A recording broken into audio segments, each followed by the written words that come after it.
Hey guys, welcome to the first episode of Courses in Caliber. I am so excited for this new series. Today we are at Keeton Park here in Dallas, Texas. I have a client and good friend of mine. His name is Holden. At first he was just a fan of the channel. Then we went out for one round of golf. Then it came another one, and then now, we're really good friends. So he has, a couple watches that I told him to bring. He's not a huge collector, but he has a super big passion for watches, and I thought he would be a perfect person to have as the first episode of the series.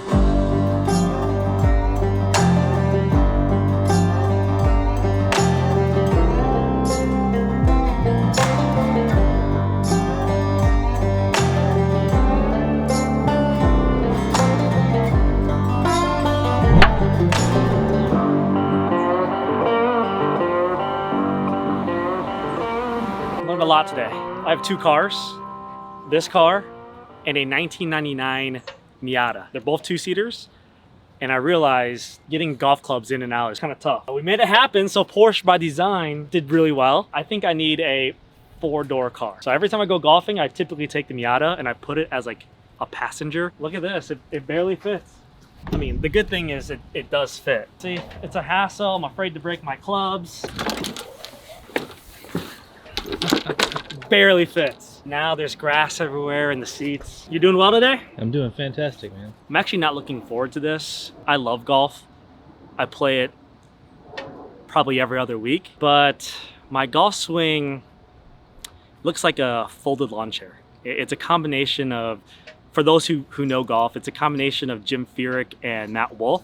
So I have this really aggressive swing that comes in. I come in real steep. I love the Reddit community. I'm on Reddit all the time, but Reddit's gonna completely trash my golf swing. So if you guys can be a little gentle here. I'm a bogey golfer. I typically shoot somewhere between, well, obviously bogey's 90. I shoot between like an 88, 92. And I'm stuck in this position where I have enough fun playing golf. Like I shoot well enough to enjoy the round. But the question is, do I completely change up my swing by taking lessons and spending money and probably wasting a year figuring this out? Or do I just continue to play with my current swing? So that's the dilemma I'm having. So comment below if I should fix my swing or just keep playing the way I'm playing. Looks like Alfred's here. I bet you he's been here for probably like 2 hours ago working on his game. I like to roll up 30 minutes before. I typically go in, I pay, I go straight to the food bar, find something to eat, maybe hit a few putts, and then rock and roll. The only time I don't do that is if I'm playing like a super nice course. There he is. You're not even at the range yet. I already went. See, what did I say? He already went. 30 minutes till tee time. What time did you get here? 7:30. And what time's the tee time? 9:30. Told you, 2 hours. Told you he'd be here 2 hours before. So. I come here every day at that time, so. Oh yeah? Just figured it. Why you go here? Huh? Is this closest one to you? Not really. It's just the pro shop is just sick. I feel more comfortable. Like you go in there, you'll see like just like hip hop playing and all this other type of music in there, and it doesn't feel like a regular pro shop. That's why I like it here. Never played here before. What's the course record and where's the first tee? I have no idea, but the first tee is right there.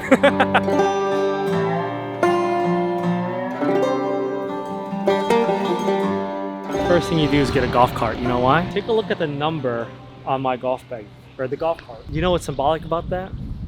Hey Alfred, guess what cart number I took? 44. Oh.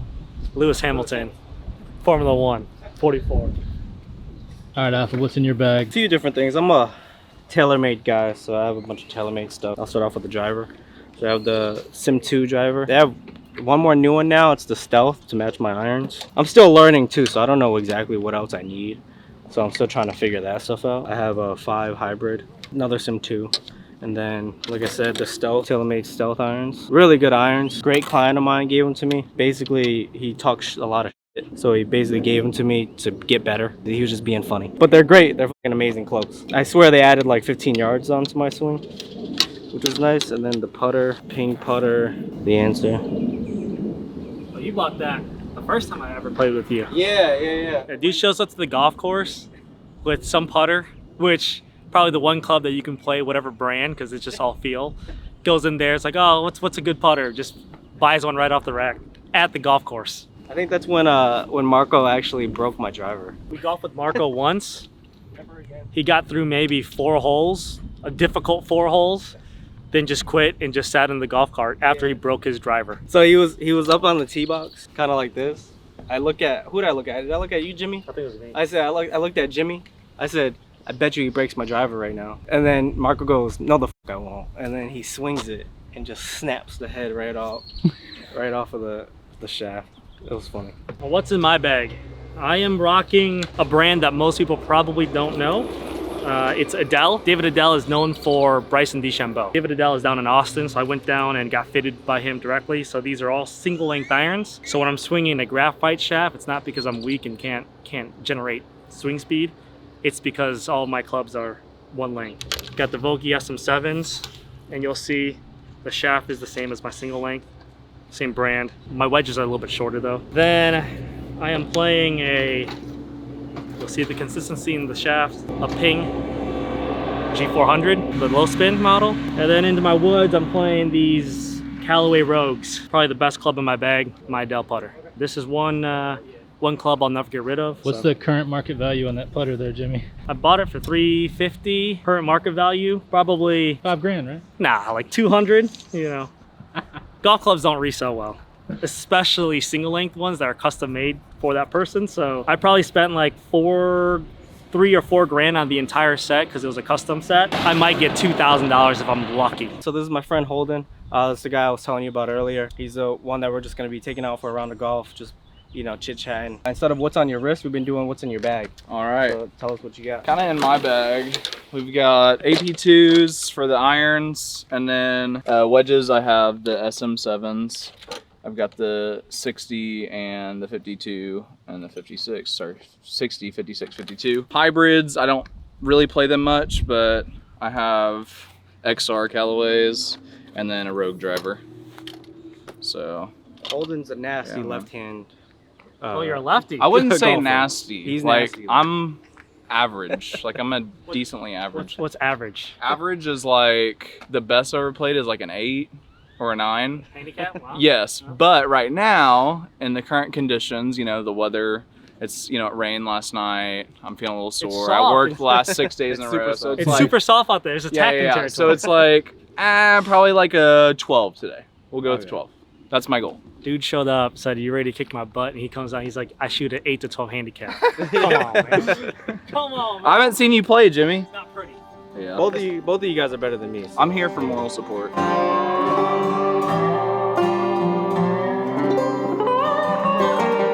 You know how I know Alfred's a beginner? How's Is that? because every club in his bag, besides his putter, is the same brand and it matches his bag. That's what you do. And this could be a hot take. Let me know in the comments below if it's a hot take. But typically when someone has a matching set, matching bag, everything one brand, either you're really good and you're sponsored or you just started. This car's got some torque. Definitely a Lewis Hamilton car right here. It corners pretty well. It moves. It moves. So you look at how far behind they are. So I'm waiting for them to tee off. What am I chasing you? Dude, you can't chase me. I got a Lewis Hamilton car. See if this thing has. We'll wait till we get launch past the, launch control. In the old carts with the gas, you can always take the seat up and pull that lever, Oh, and then like cranks it up a little bit more. Or you get on top of the hill and then you put it in neutral and just let it fly all the way down. Yeah, I woke up and he was like, "I'm here." I was like, "Okay, all right." Yeah, I typically don't hit the range unless it's a really nice course. I feel like Alfred's You gonna know. be tired after hole like 7 because he's Nah, been practicing bro, for like 2 hours. Bro, I hit like 100 to 200 balls a day. Dude, that's absurd. It I is. know, bro. I'm Yeah. just trying to get good. That's all. You know, it's weird. I don't take practice swings. I don't either. You don't? I just get up and hit. I do. If I think about it too long, it just nothing goes good. Just gotta send it. How long have you been golfing? So I played soccer in college, and I did that for a year, and then when I got out of soccer, I started. So maybe 4 or 5 years, something Okay. like that. I've been playing like seriously. Seriously, I've been golfing for like 3 months, but I kind of started golfing by myself without any lessons or anything probably like 2 years ago. How about you, Jimmy? I dabbled in high school, but I didn't really start playing until college. So it's been probably 10 years. I forgot you're old as well. Dude, I'm not old. I'm not old. Asians age very well, okay? Until that one day you wake up and you're like 70 years old. That's right. So when did Holden? When did you get into watches then? Watches, I've loved them since I was super young. You know, I think my dad wore a watch growing up. I always just kind of saw watches as a milestone, you know, in my life. At some point I wanted to get one. I really didn't think that it was this soon, but the opportunity presented itself and somebody offered me a date just probably about close to a year ago now. That's your first one? That was my first one. I kind of worked my way up to what I have now. I have a Blue Z Submariner now, so that's kind of what I've worked my way up to. But I've had a couple now. I've had a Datejust, two Datejusts actually, Black Sub, and then the Blue Z.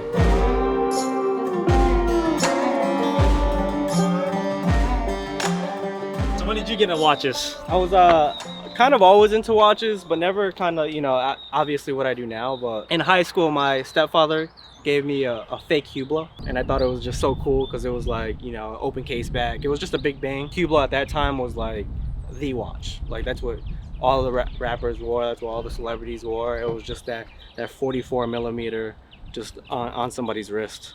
I mean, that was back in, you know, 2008, 2009. So that's kind of what got me into watches. But kind of this serious, probably like a month before I started working. I didn't know I could make a career out of it until, you know, I kind of came here, got settled in, and my passion just built the more I learned about watches. Only one person has ever played at this course, so you have honors. You have a hybrid in your hand?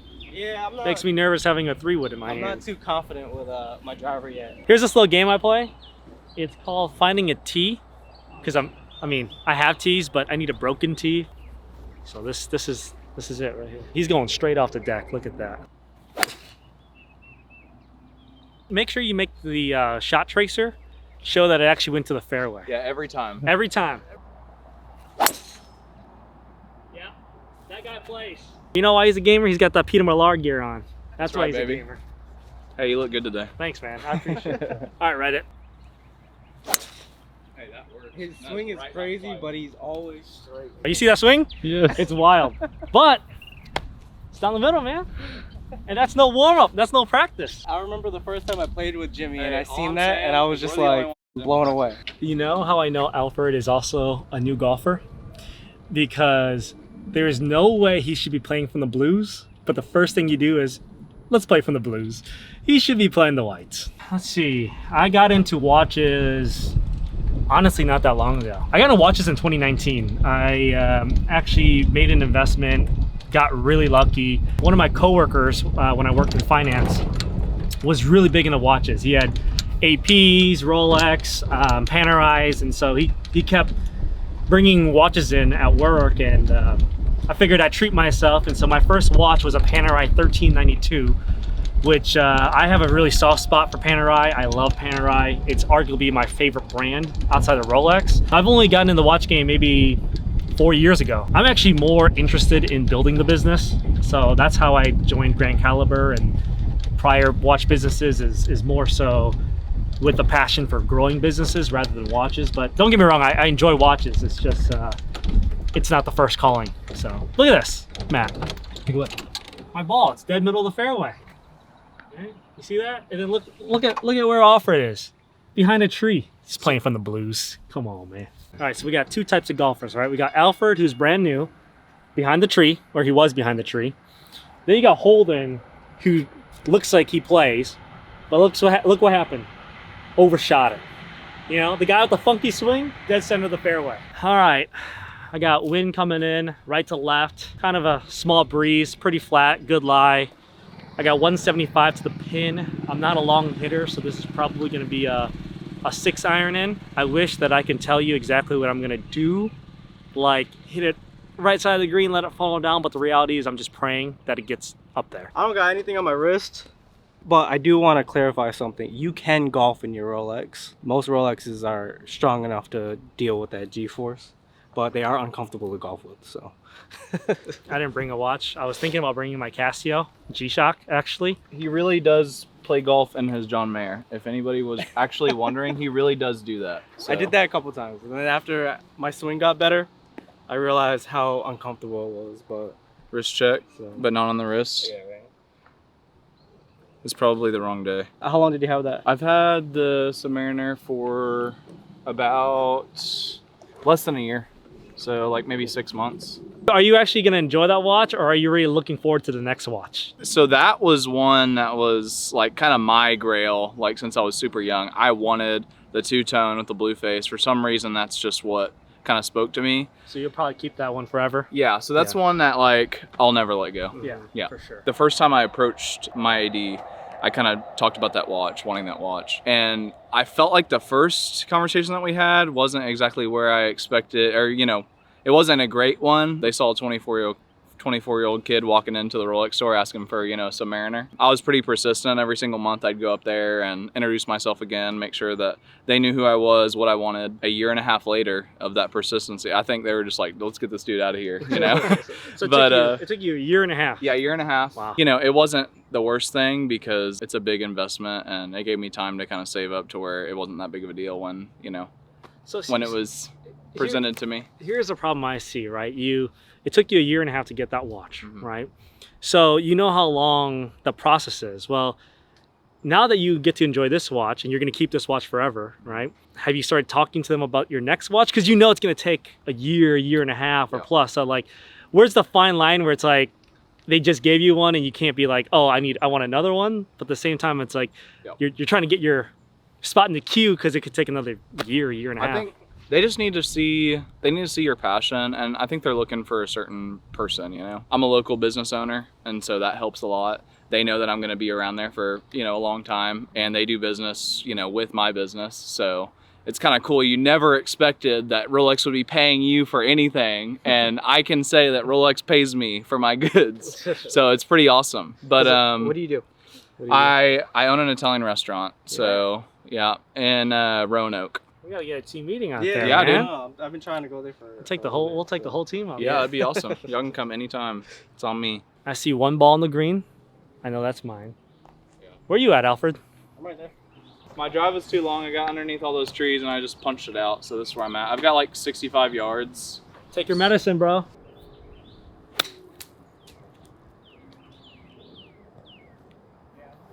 I hit like 5 trees. So that's probably best case scenario. Unfortunately, I have some obstruction here. Yeah, I'm probably just gonna roll it on that little hill right there instead of trying to go in the middle of these trees. I'll move the car for you. But I have like 50 yards. It's not an easy one. I'm confident I can get it closer, but not exactly. Look at Jimmy over there. He's already getting the yardage for the next hole. He's a pro, bro. Yeah, he's a planner. He's a planner.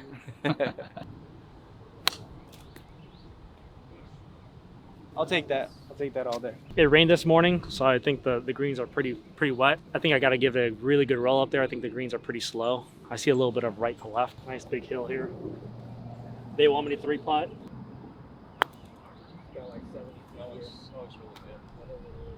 Huh, not bad. Got some meat on the bone.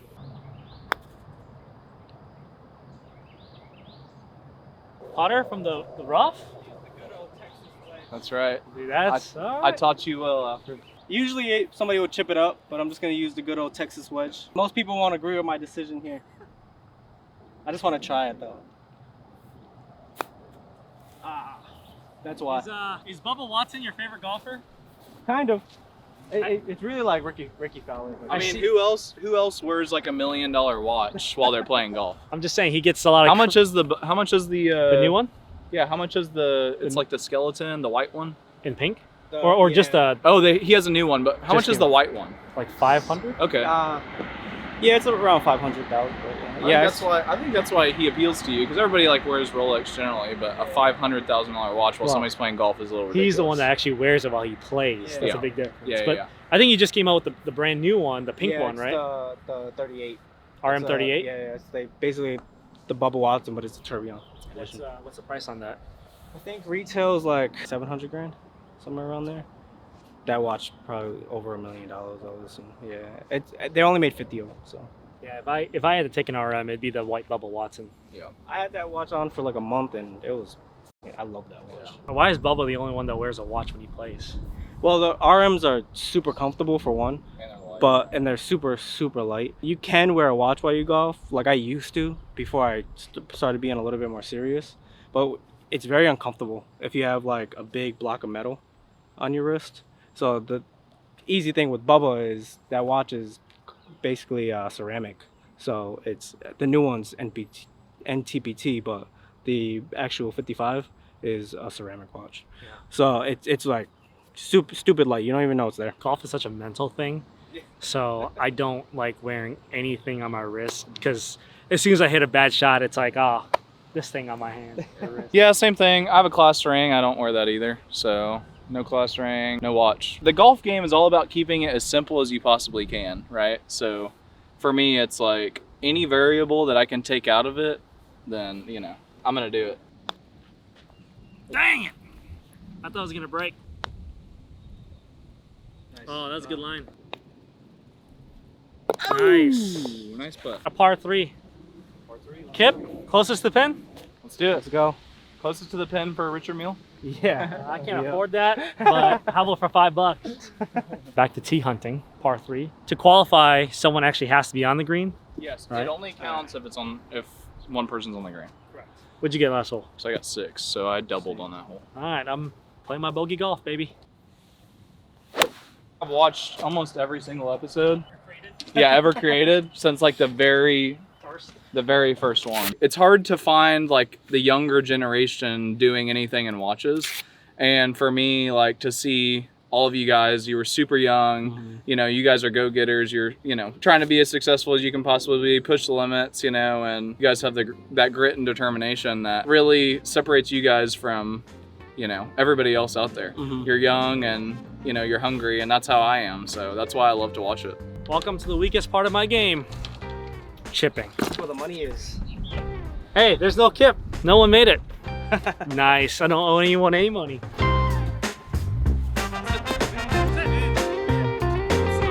I told you, man. I don't take practice swings. And I was going directly for you. Give you a little scare.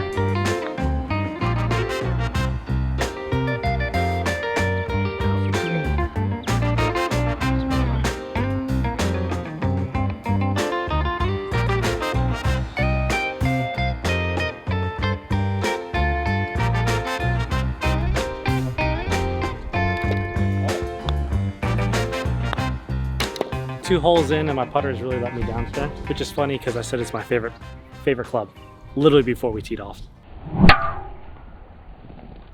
I thought my ball went out of bounds, but they found it. So my target is pretty much my golf cart. That's parked dead center of the fairway.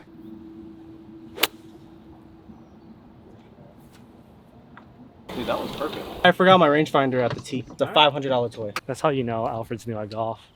Left a rangefinder on the tee box on a par 5. I give Alfred a tough time because Alfred and I are actually really good friends, but he talks a lot and he's very competitive.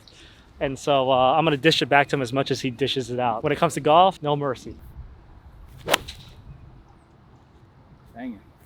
Oh, I like that. Cart pad, baby. Let's go. Fairway, my ball's in the fairway, great. You can take a look, Matt. There's the fairway. This is the hole. And then Alfred is somewhere way over on the other side. Hey, but he's out here having fun, having a good time. Too much pressure. I'm thinking about all the Reddit people who, I love the Reddit community, but they're gonna, I'm not looking forward to it. I got like 150 to the pin. Probably just gonna hit a 7. Try to keep it low and just lay it out. I have 2 questions for you. Yeah. What's your Grail watch? And then what's your achievable Grail watch that you think that you can actually like get if money was no option for your actual Grail watch? Yeah. And then one that you plan on getting. Okay, so my Grail would be like a Rainbow Daytona. Okay, Like, that okay, would be okay. awesome. Yeah, I'm a yeah, Rolex yeah, guy. for sure. I've always been a Rolex guy. I don't know. I mean, I like APs. I like Vacheron. I like, you know, Richard Milles, but Rolex to me is just like, it's a certain, I don't know.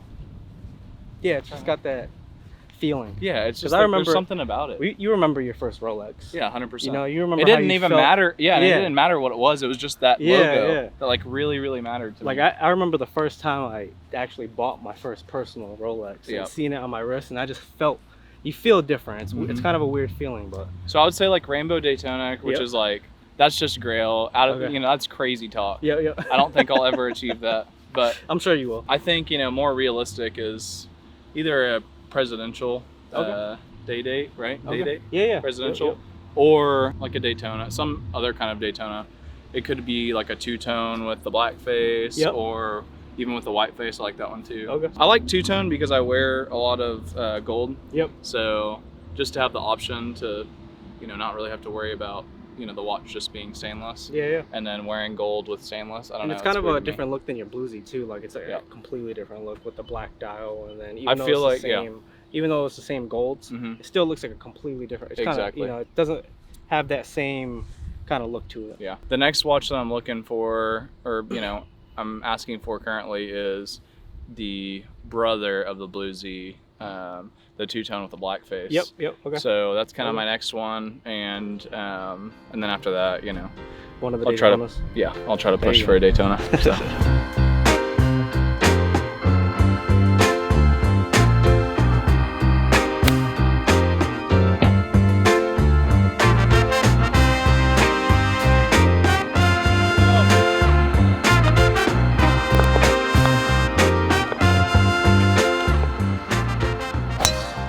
Stay there.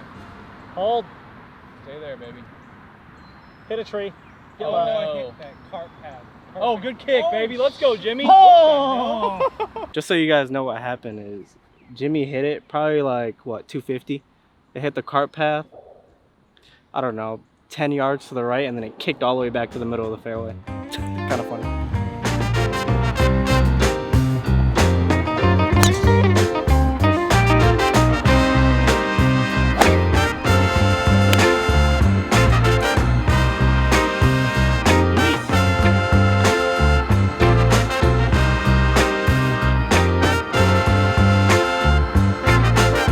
For the camera.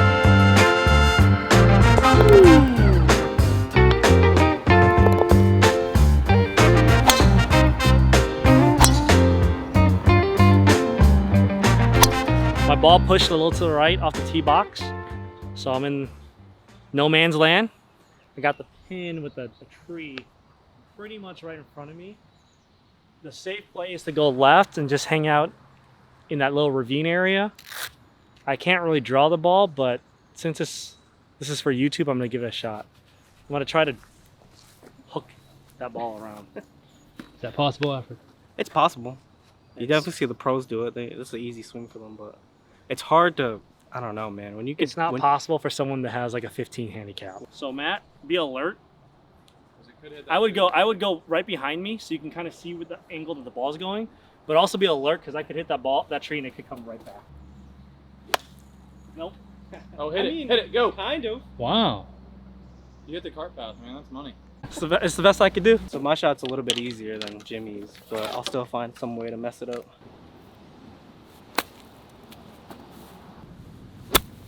So being a Rolex guy, what's your thought on the new left-handed GMT Sprite? The Sprite. I like it, but I'm not super into. I don't know what it is about I like the John Mayer that Alfred has, but I don't know how I feel about it being on a GMT. A green being on GMT. I don't get the name of Sprite. Like Sprite is green and yellow. It's because everybody was waiting for that one. Waiting for that one? For like a green and white or a green and black, just to call it the Sprite. So we were just all anticipating a Sprite. So if anything resembled that, it would be. Why not Green Lantern? Who drinks 7-Up? I don't know. But why not Green Lantern? that right? sounds- It's more of the Joker now. Aren't they gonna do a Coke? Well, we don't know. But Okay. Yeah. So that's the only one that you're missing now because you got root beer. Yeah. Exactly. You could have gone, Sprite. but you could have gone instead of Sprite. You could have gone Green Lantern, Joker, Riddler. Well, that's what everybody's calling it now because it's left that weird ass crown. So. on the left. Yeah. So that's why everybody's calling it like the Riddler or the Joker now. I've just my whole life I haven't had the crown on the other side, so it just doesn't really matter to me. What are those going for right now?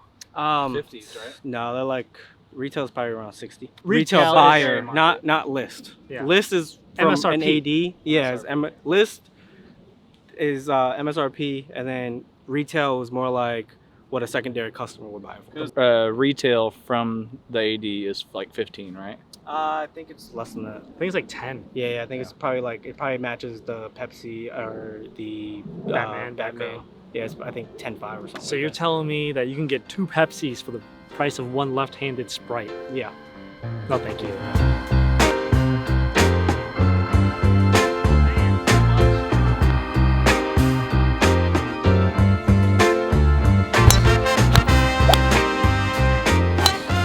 Let's see how far we go.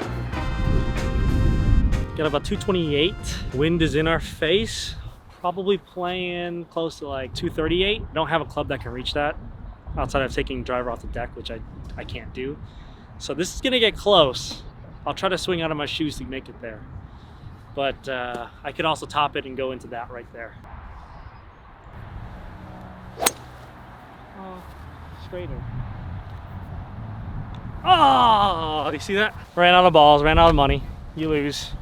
Move on with life. You know, that's the game of golf. It humbles you pretty quickly. Oh. You make fun of someone for being on the wrong side of the course, and then you find yourself on the wrong side a couple holes later.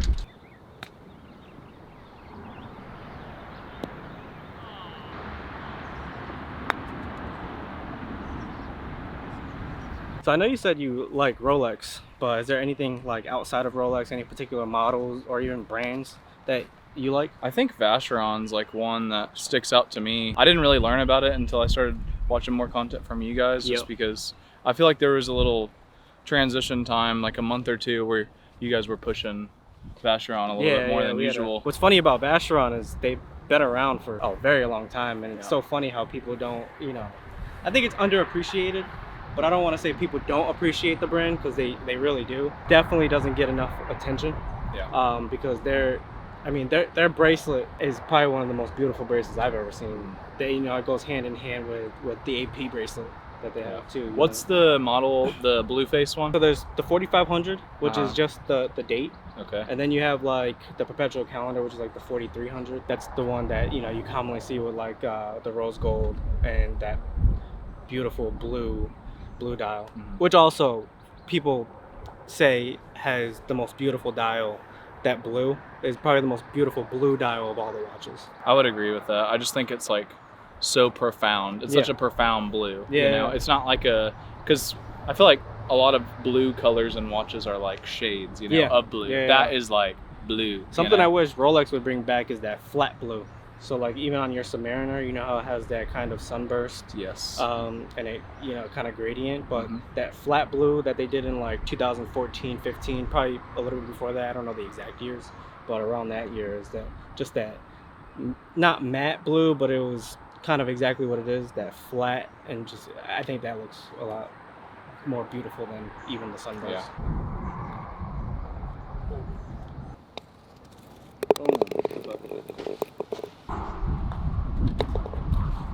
All right, man. Well, good round. Thanks for coming out. Thanks for having me. I appreciate it. Good round. Thank you guys. Alfred, how'd you do today, man? I did great. I hit the best I've ever done. I hit like a 46. Just glad to be out here. The weather ended up holding up. It was supposed to rain all day, so I'm glad that did well. Hopefully we can do this some more. Jimmy, how was your round today? You know, I left a lot out there, Matt. I shot a 45 today, but driver was not cooperating. A lot of slices to the right. Luckily, my irons were sharp, but you know, I came in with my Dell putter. I was expecting big things, and a couple 3-putts today. Sometimes you just hit them straight. Sometimes you just have no idea what happened. Wanted to thank Holden for coming out. I think it was a really cool experience to get to meet fans or clients, and I hopefully can do this, you know, once a month or something. And last but not least, Holden, how'd you do? Played pretty well. Shot 4 over on the front 9. Again, I just want to thank Grand Caliber for having me out. This was a huge treat, and I look forward to hanging out with these guys and playing golf again soon. This is a great time. I really appreciate you for, you know, getting me out here, and you know what you guys are doing. It's inspiring because, you know, you guys are working really, really hard at what you do, and people need to see that in every sort of industry. Yeah. I think everybody can relate. You know, what's better than doing that with some watches and some golf? Yeah. So It doesn't stink. I think, you know, we're just trying to build a business, you know, just like you, take it day by day, try to build that business. But 100%. we'll have to make this happen again. And if there's anyone out there that wants to do a golf outing, Yeah. contact content at Grand Caliber or reach out to Alfred directly. What's your Instagram handle? That's Alfred Green IV. You can do alfred@grandcaliber.com if you want to just email. And you guys could be anywhere, right? Yeah, anywhere in the country. Yeah, I mean, we'll fly out to you. We'll pay for the golf course. The thing though is you got to have some watch content. So if you can show us some of your personal collection, or maybe there's a unique watch you haven't seen before. Anything like that, but I also don't want people to think that you need extravagant watches to do this as well. Just a nice little collection that we can talk about, and then you know, we can golf from there. All right, that's the end of the video, guys. Thank you so much for tuning in. Again, I just want to thank Holden and Jimmy for coming out, and for Matt for getting all the footage. Hopefully we can do this once a month. We're trying to travel the country, take a fan or a client out, review some watches, get to know some people, and enjoy nice beautiful weather and some nice beautiful courses. If you guys have any suggestions on how we can change this or add a little bit more, just please comment below, and don't forget to like, subscribe, and hit that bell.